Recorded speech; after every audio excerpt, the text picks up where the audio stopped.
Just before we came on air, I spoke to Milo Yiannopoulos. He's a senior editor at Breitbart News, and there's even been speculation that he too could find his way into the Trump White House. I began by asking him what exactly alt-right means. Well, it's a very young, vibrant, exciting new movement of conservatives in America. They are populists, they're nationalists, which is not a dirty word in America. They care about immigration, they care about trade, and they really hate political correctness. And you would describe yourself as one of the sort of cheerleaders? No, the media is desperate to crown me the queen of it. All I've ever done as a reporter is give them a fair hearing, give them a fair crack of the whip in the press. For that crime, I have been called all sorts of awful names. But they're too extreme even for you, then? No, I wouldn't say that.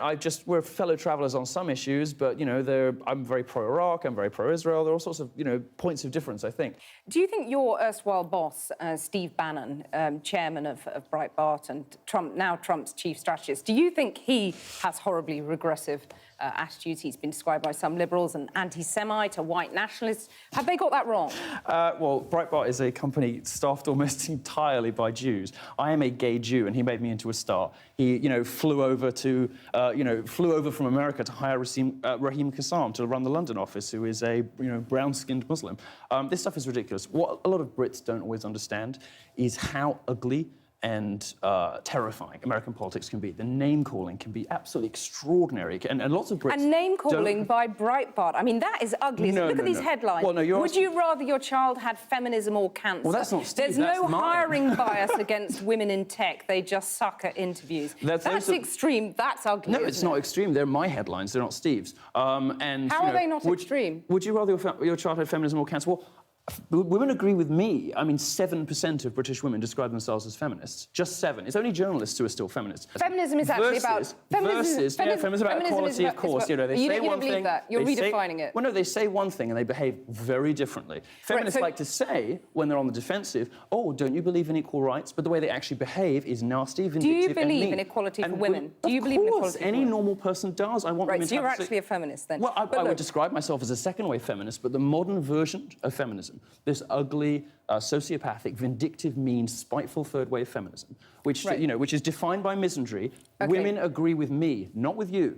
Donald Trump has talked about governing for all Americans, and yet Breitbart, the chief strategist now, has these extreme, divisive headlines. Do you understand why people are fearful about the divisions that are being caused? No, I don't agree at all. Actually, what we do is we do something quite rare in journalism these days. We publish satire, we publish provocation, we publish all kinds of journalism that traditionally would have been left-wing. You know, the sorts of dissident, mischievous, you know, thought-provoking kind of stuff where you're like, well, wait a minute. Okay. And then you read it and you think, oh, actually, well, that's changed my mind. Right, don't you find... No, I want to put some of that satire to you. I want to put some of your own satire to you. Wait a minute. I know you want women to log off the internet, but we are now in the Channel 4 News studio. You have to allow me to speak.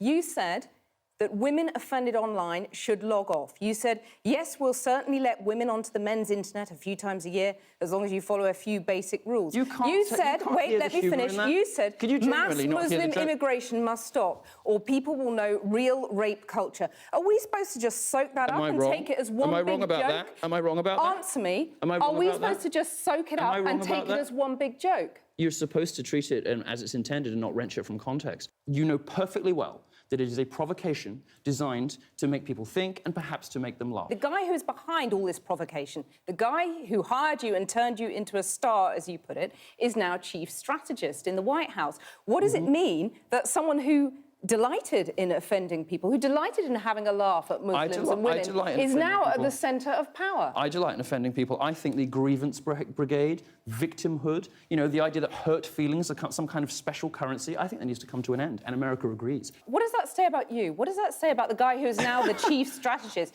Should Steve Bannon care that people are offended? No, because America has been ruled for 30 years by people who are too worried about what other people feel, not what other people think, and too worried about feelings versus facts. For decades, America has been run by the grievance brigade, by social justice warriors, hand-wringers, feminists, Black Lives Matter, all these groups that are preoccupied with feelings first and facts later.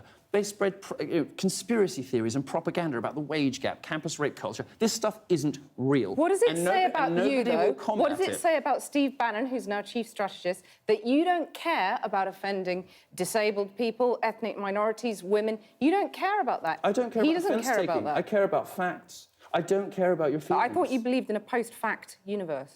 So who? That's one of your quotes. Is it? We live in a post-fact era. It's wonderful, you said. Yes, what I meant from that was just telling the facts are no longer enough. You now have to be persuasive and charismatic and interesting and funny. Just telling people things isn't enough anymore.